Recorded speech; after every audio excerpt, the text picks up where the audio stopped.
everybody, welcome to Rock and Roll Shin-Soo Choo. My name is Gabe Estel, and I'm here with my wonderful co-hosts, Dennis Levi Leach and Jonathan Getz. Good morning, fellas. How's it going? Good. All right. Good.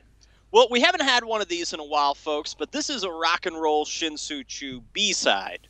So that's a shorter episode, usually on a sort of a kind of a specialized topic or a one particular focus.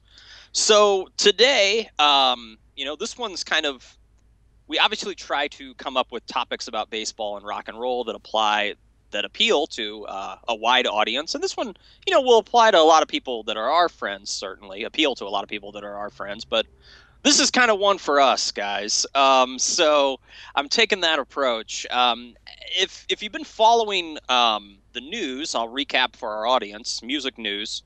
On Thursday, Rich Robinson of the Guitarists of the Black Crowes, one of our favorite bands here on Rock and Roll Shin-Soo Choo, certainly a band that all three of the hosts of this podcast have devoted a lot of time to and really kind of seen all over the country and blah, blah, blah.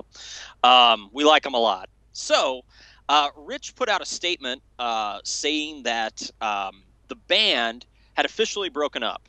The band had been on hiatus for about the last year and a half. Well, a little less than that, actually. I think they played their last show in December of 2013.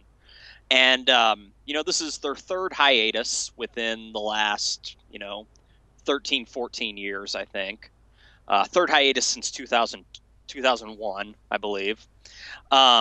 So, nothing new for the Crows to be on a hiatus, but Rich's press release said that the band officially had broken up. And the breakup was due to some infighting between Chris Robinson and Rich Robinson. Apparently, this is all according to the press release, apparently over some financial differences. Chris wanting a larger share of the money. I don't know if it was just for the tour that they were planning for this year, for the 25th anniversary of Shake Your Moneymaker, or if it was just from here on out, royalties, merchandise, whatever. Those details haven't really emerged yet, but Chris wanted more money than his brother and longtime drummer Steve Gorman, another original member of the band. Those are the three guys that have been within the Black Crowes ever since that first record came out. Since then, there's been a lot of lineup changes, a lot of different guitar players, all pretty damn good ones, might I add, as well as, bass player and keyboard. There's been some rotations there as well. So, guys, I want to talk a little bit about the recent developments. We're not going to spend the whole show speculating kind of what happened. Only they really know what happened and what went down.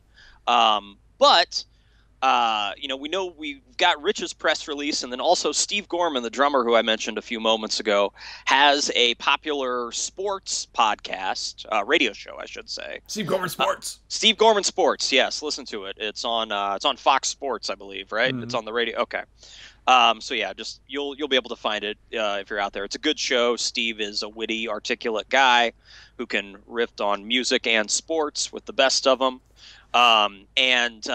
He had mentioned that he basically substantiated Rich's press release, saying that, what Rich said is true. That much we know, okay? No word yet from Chris's camp. Chris is in the middle of a pretty active music project, the Chris Robinson Brotherhood. They're touring. I think they're in Chicago here, actually, in a couple weeks. So I wanted to get you guys' take on it, see what you think. But also, we're going to spend a little more time talking about why the band appeals to us, our histories with them, maybe do a brief kind of assessment of their body of work, and then maybe talk about what the future holds, I like to say, it's a cliche, but I like to say never, and I'll keep that outlook. So anyway, Levi, why don't we start with you, man? What, obviously everybody's disappointed about the news of the last week, last few days, really. Any thoughts on it, man, that we haven't touched on yet?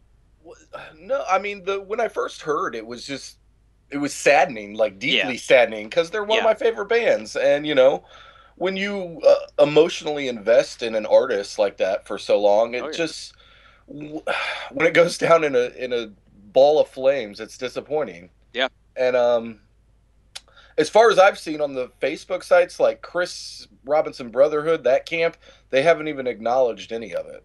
Right. And so, and you would assume they share some the fan well, base. yeah. You And know, I so, mean, well, I mean, yeah, it wouldn't you be a would. Chris Robinson Brotherhood probably if it wasn't for the Black There's no Chris Crowes. Robinson official Facebook. There's Chris Robinson Brotherhood. So, Right. like, Right. if he was going to release a statement from his camp, I would think it would be through that medium. Right. But I just it, in my mind, Steve and Rich were always the two cool brothers. You know what I mean? Yeah. His name might as well been, Robinson. And so for him to want to do his other two brothers like that is just kind of like, wow, man. That's kind of yeah. He's not the only reason I ever went to a show. You know what I mean? Oh no. Like, I absolutely. went to go see the other guys. And so it's. If you've read some stuff about what other musicians have said about the guy, yeah, this doesn't really seem like it's that out of the ordinary. Yeah. I hate to say it, but he's supposedly like a modern day Axl, right? Yeah, so right. Yeah. It's just disappointing. It was disappointing. Yeah, I was like Levi. I was saddened. I wasn't that shocked. I mean, because as I mentioned, the Crowes have always been on kind of shaky ground anyway. I mean, with Chris and Rich always fighting, and there's the large amount of lineup changes that they've had beyond sort of the core three within the band. You kind of always knew that this was we were enjoying something that might not have had a lot of finality to that might not have had the longest life, but at the same time they were able to, through all this turmoil, survive for 25 years in the music industry, and be pretty popular and doing it. So, yeah, it is saddening. Jonathan, what about you, man? What was your initial reaction when you heard the news? I've for the past few years, I've made fun of bands that announce that they're breaking up. I think it's dumb to announce that you're breaking up usually, because it usually doesn't. They don't stick to it. Like, they get back together within a couple years anyway. Or it's not as if you're a company that's going bankrupt, which maybe they are, but that requires a public announcement of some sort, because there's a lot of music out there, and I can find something else to listen to if it's not your back catalog. So when I saw the announcement, I took it with a grain of salt, because you see those announcements all the time, and there's usually but the thing that was different with this one was that there were some specifics in there, and that was a little worrying. The idea of Rich having to give up his equal share, and Steve being taken on as an hourly at an hourly wage or something, which to mention those specific things, I think added some credence to the finality of it, and so that was pretty disturbing.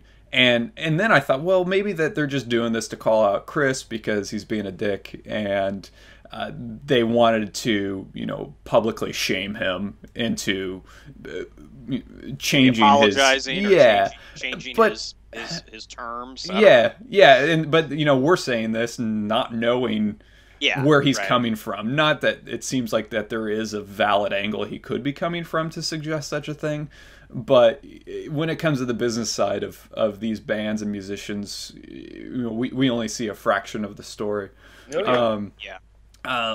So, but now that I've had more time to think about it, and hearing Steve's comments on his radio show, I don't think that this was just a simple public shaming in order to get him to change his mind. It sounds like this is something that's been discussed for a long time. And, Steve said that they had a whole, 25th anniversary tour planned, and but it all kind of fell apart. And he made comments in an October issue of Rolling Stone that mentioned it as well. So this isn't something that just developed over the last week and a half. Yeah, and when I say, other people have talked about Chris being difficult, that's been pretty well documented, I think, particularly, among the people in his own band, talking about how he can be difficult. But, a lot of great artists are difficult. So when I want to retread a little bit, and say that, I don't know what the guy's thinking. I don't know him. I've never met him. You know what I mean? All I know is how he comes across. across. That's all I know. Yeah, and he can, if you go back and look at old interviews, yeah, he can come across like a fucking asshole sometimes. He can shoot off his mouth, and say things that seem kind of unfounded at times. But at the same time, a lot of that was kind of fun to watch and listen to. Yeah, it made it entertaining. Well, yeah, absolutely. I like my singers to have some swagger. It gave him swagger. It gave the band swagger for sure in the early days. In the early days, right? Yeah, absolutely. I guess what some people and Gorman's, it's his cousin, right? That's on the podcast with him. I believe it's his brother. It's his brother. Okay. Yeah. Who Jeffrey Gorman was he was like a stagehand or a tech or. Yeah, if you ever watch any of that old Horde footage from '95, I know Jonathan went to one of those shows actually. They had a guy like in a crow's suit, and then another person like in a devil's suit on stage. Yeah. Jeffrey would dress up as, I think, the Crow. I think, yeah. Dude, that is some obscure knowledge there. Thank you. Laying it on you. As I mentioned, I like the band. Yeah, right. we might be Black Crows. Yeah, right. I think if I ever I've met some people in the band. I've never hung out with them. If I ever met Chris, he'd probably just be creeped out anyway. So it's probably good that we never crossed. You're like, paths, so is your shoe size still 11? Yeah.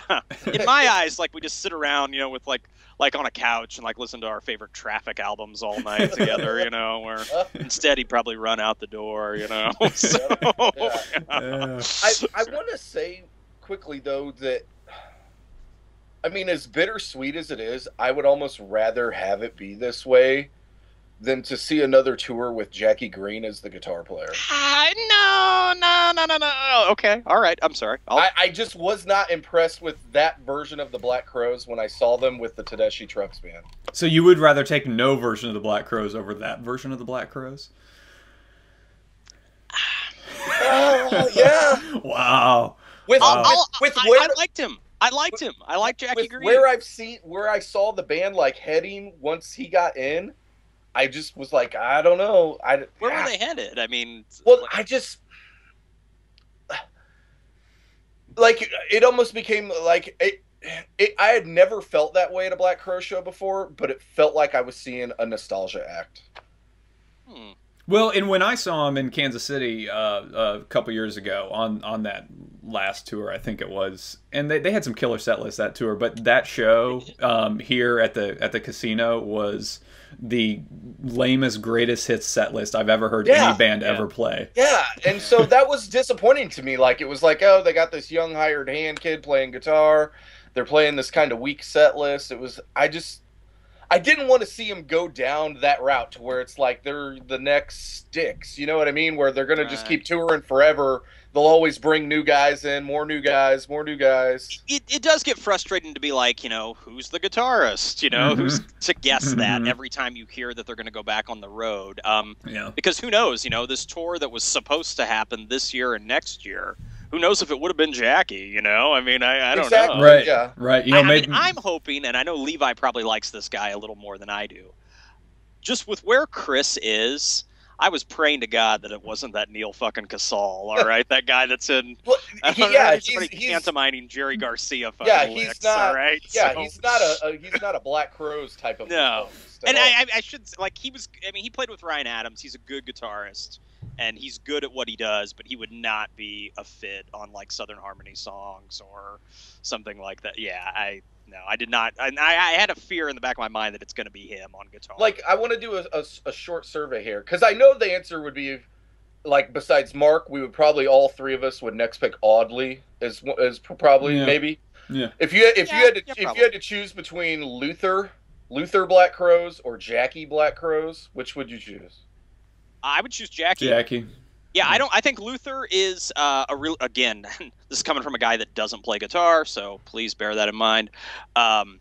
Luther is kind of how I feel about like Derek Trucks. I don't think they're very versatile players. Yeah, like right away who it is when he plays. What's that now? You know right away if it's Derek Trucks or Luther Dickinson. It's like they don't adapt their style to the band they're in. They don't. No, and therefore it doesn't really weave in seamlessly, like Mark Ford would, or give me Paul Stacey.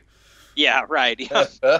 who I think is kind of underrated. I think definitely. Oh yeah, I enjoyed seeing him with the band.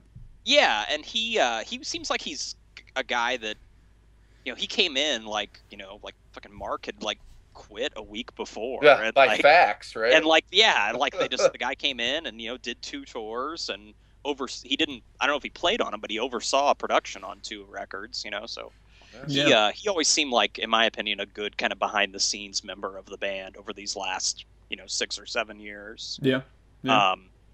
So I liked him on the production end. If they were going to record another record, I'd want him. What's crazy to think is there are now so many ex-members that we could create like a side band. We could get a band. Yeah. I didn't realize that if you go all the way back to Mr. Crow's Garden, their original drummer was Jeff Sullivan of Driving and Crying. Oh, really? Okay. Yeah. Okay, so when I said Steve, Steve played with Mr. Crow's Garden, but I guess not from the very beginning. Right, so, like in 1987, I think which is basically the beginning. Which makes sense. Those are all Georgia musicians, so... Along with Keith, Don't Call Me Wally Joyner.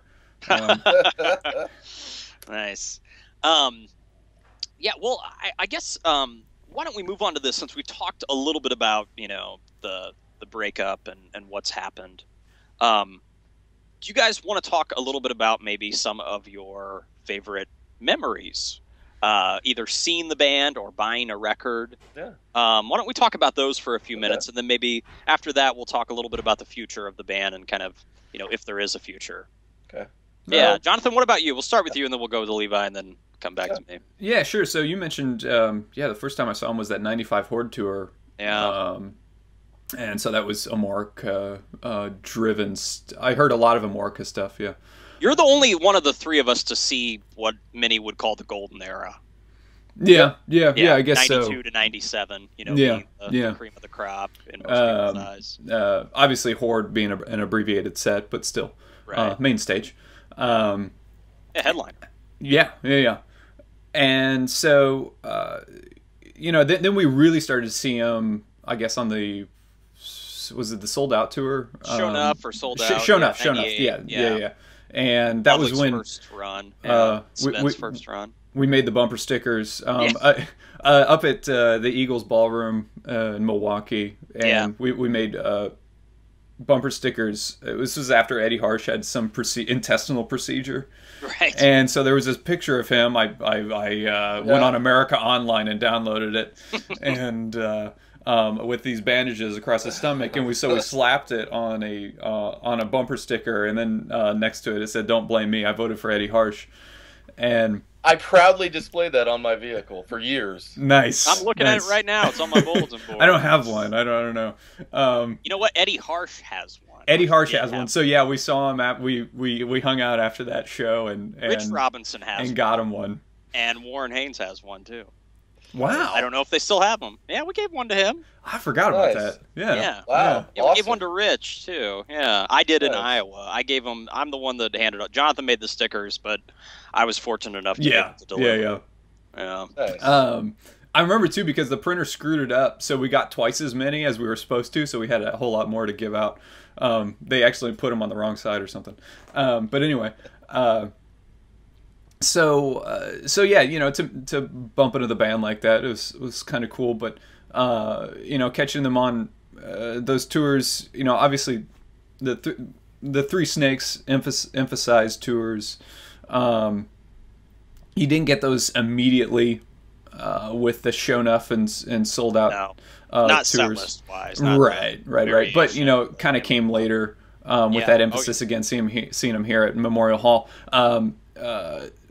Where in the middle of the show here in Kansas City, the power went out, and it was in the middle of Bring On, which is my favorite Crows song, so I was super bummed, and I was worried that the band was going to be all pissed off because the power went out, and so there was a 15-minute delay. They just walked off the stage, and then the power comes back on, and then they come back on and get all their gear back on and don't say anything, and they pick up Bring On right where they left off.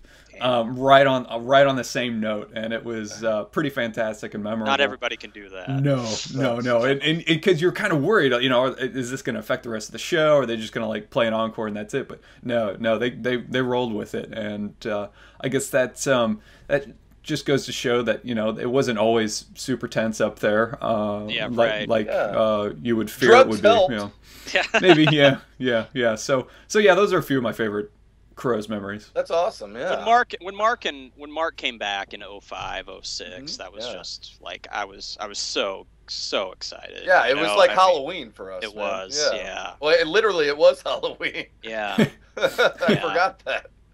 Levi, what about you, man? Yeah, well, like a real brief moment was that Halloween run at the Riviera in Chicago, where they came out as BCDC. They were the Black Crowes AC/DC cover band. And I don't know if you remember, we were like outside around the corner and we ran into Eddie.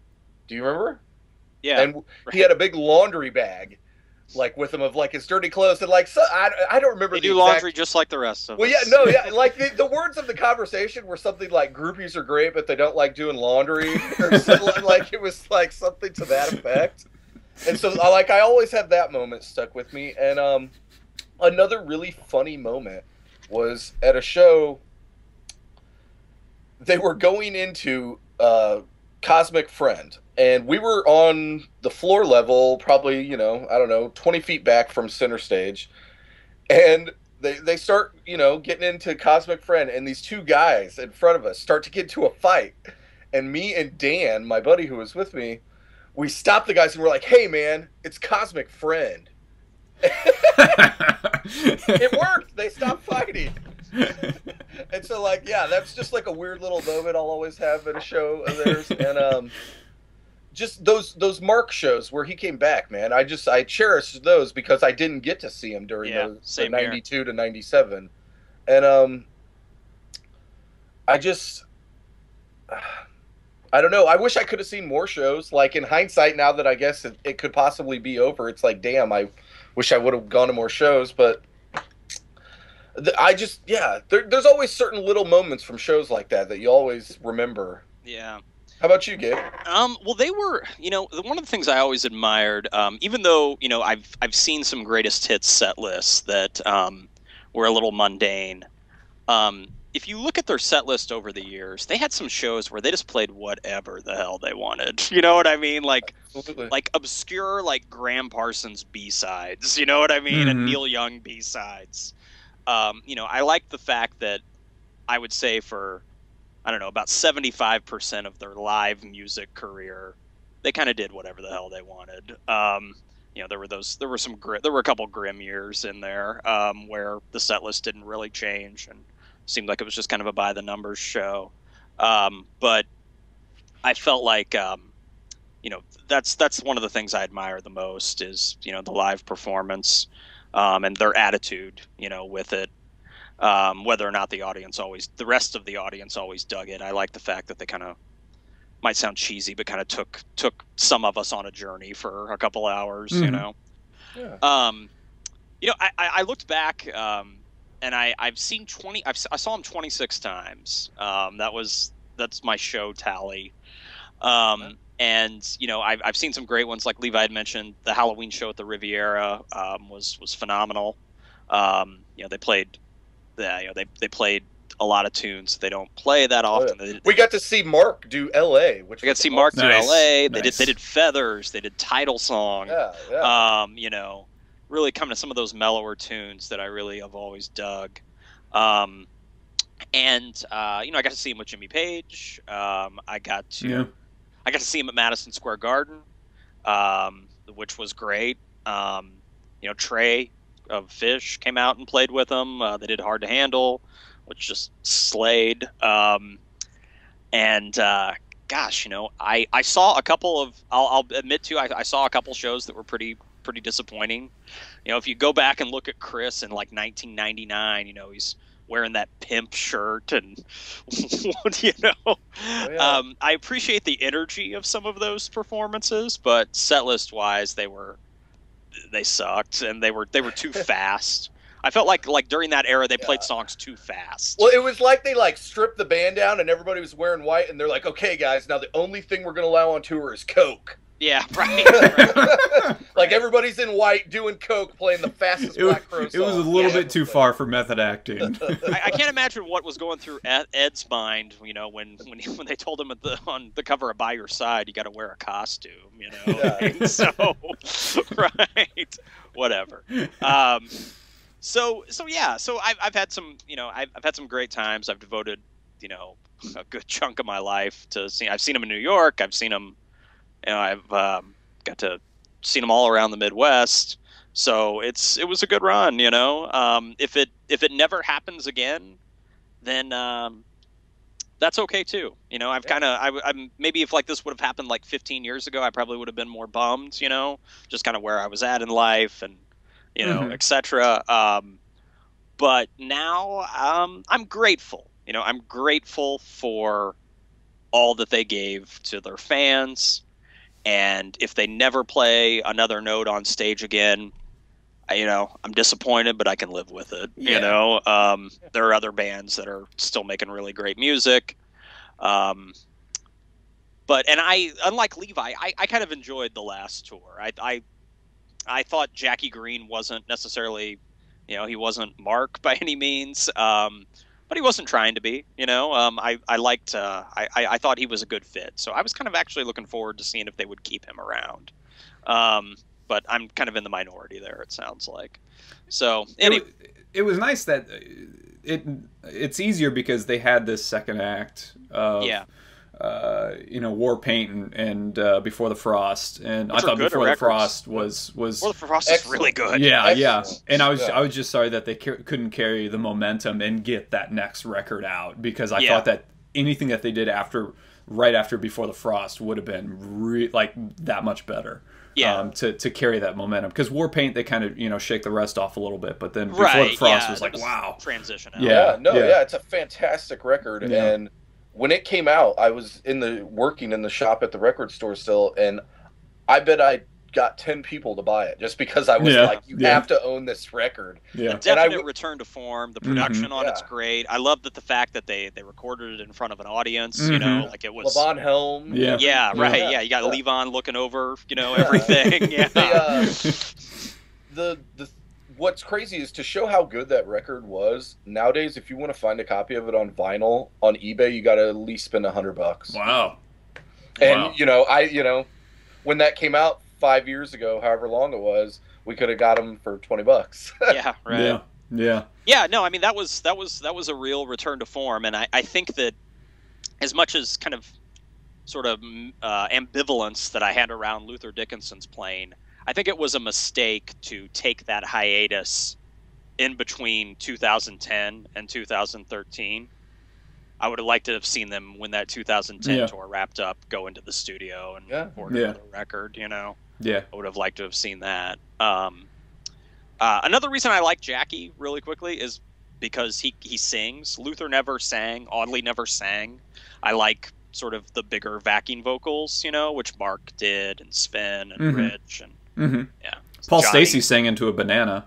Yeah, right. And then Johnny Cole back in the day was really good backing vocals too. So and as far as like underrated members go, and to get back to Steve, you know, I would, after every live show, I would come out of there thinking Steve Gorman's the goddamn MVP of that band. Yeah, always. He sneaks up on you that way. One of the best drummers in rock and roll. Oh, yeah. Absolutely. Yeah. Absolutely. Yeah. I think I'm the only one who has seen a Steve-less Black Crowes show. Oh, really? Yeah? They had that Bill DuBrow, who was played in Rich's solo band. They had him for about a month and a half in 2005. What were the circumstances? What's that? Why did they have him? I don't know. I don't know if they were just like trying to work out the details with Steve still. Because Steve came back, you know, like that guy probably only played maybe 20 shows, something like that. Yeah. I saw him in New York at the Easter Sunday in 2005. And that was without Steve. So that was a little bit weird, but I was just so jazzed to see Mark, you know, like it kind of eclipsed the fact that Steve wasn't there. Yeah.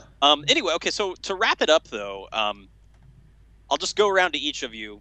Will they play together again? When I say they, I mean Chris, Rich, and Steve, and probably Sven. I think he's old school now. You know Yeah, what I mean? So, yeah. The only person I could see replacing him is Chris. Could possibly want Muddy to be. Yeah, in there. right. Maybe, I don't know. But other than that, yeah, I could see Sven if they do return. I would say my answer to your question is possibly. Okay. As of right now, I'm leaning more towards no. Okay. But I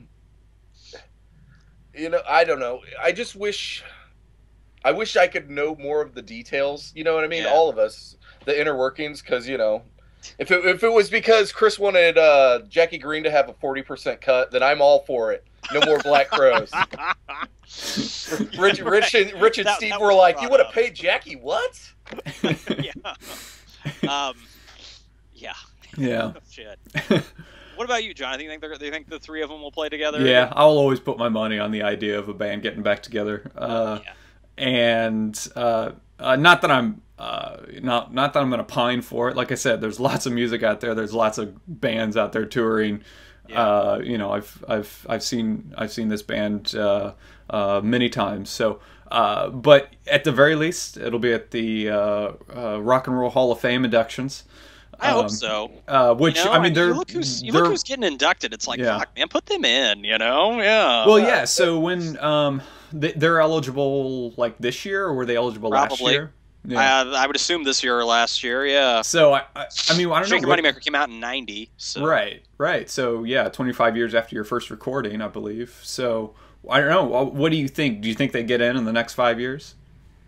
I would like to hope, yeah. I would hope so. Yeah, but yeah, we hope so. But like, what do you think the voters think? I don't think so. I mean, like, I don't think Pearl Jam would get in before. Pearl Jam before the Crows, absolutely. Just in terms of how many records they sold. Yeah. They still play arenas, etc. I think it's going to take some of that era's bands. Like, I think Pearl Jam's going to have to get in first before they consider artists like the Black Crows. Absolutely. Yeah. Guys, we were lucky, man. We've while we didn't get to go to Watkins Glen or anything in 1973, and we all like music that's more for our parents' generation. With the bands that we really do like, they gave us a lot of good stuff. They really have. Yeah. And so I've been in a reflective mood over the last 48 hours, and but I'm also grateful. To answer my question, I would say yes. I'll just even go as far as to say yes. They'll play together. I'd say they'll play together within the next 5 years. Sounds like this one stung a little more than previous ones. But shit, they've been through a lot already. So, this doesn't seem like it's an obstacle that they can't get over. So.